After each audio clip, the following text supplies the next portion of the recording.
Now for an important update on the U.S. emergency response following the devastating earthquakes affecting Turkey and Syria earlier this week. This earthquake was one of the strongest in a century, and our sincerest condolences continue to go out to all of those impacted: victims, survivors, rescuers, first responders, families, neighbors, and friends. The United States is working very hard to support the people in Turkey and Syria in their hour of need.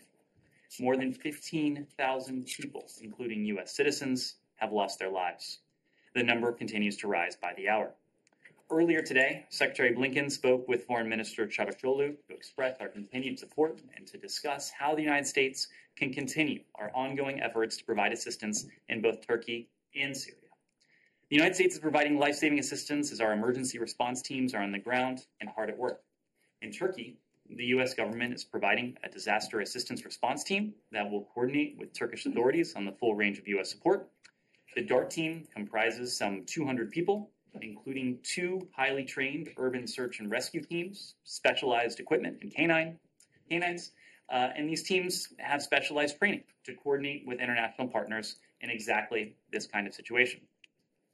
Emergency responders, hazardous material technicians, engineers, logisticians, paramedics, and planners, along with 170,000 pounds of specialized tools and equipment, have arrived. In addition, we are sending concrete breakers, generators, medical supplies, tents, water, and water purification systems. U.S. helicopters are helping rescue personnel reach areas difficult to access given the extent of the destruction. We are pre-positioning additional relief equipment into the region that we hope will be able to join the recovery efforts. Our existing humanitarian partners are using U.S. resources to provide critical emergency relief, including food, water, shelter, medical care, and support staff to search and rescue efforts. We are proud to join the global efforts to help Turkey, just as Turkey has so often contributed its own humanitarian rescue experts to so many other countries in the past.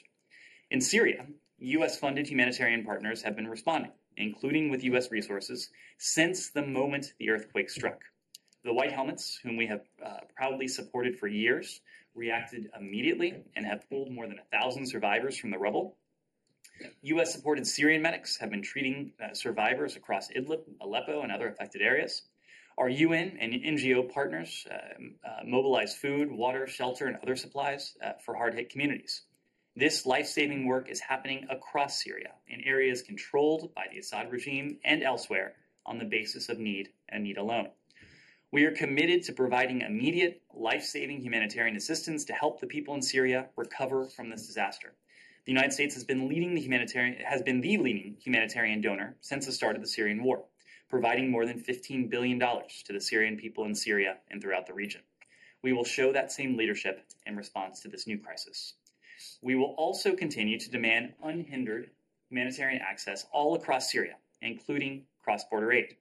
We are grateful to the government of Turkey for moving swiftly to reopen border crossings so aid can flow into non-regime areas of northern Syria, and we welcome the news that the first UN aid convoy arrived today via the Bab al-Hawa crossing. We call on the Assad regime to immediately allow aid in through all border crossings and to let humanitarians access all Syrians in need without exceptions. There are many hurdles to overcome when providing humanitarian assistance in Syria, and especially after devastating earthquakes this week. But our Syria sanctions policy is not among them. In both Turkey and Syria, the United States will remain committed to doing whatever it takes for as long as it takes to provide any and all necessary assistance to those impacted by these devastating earthquakes.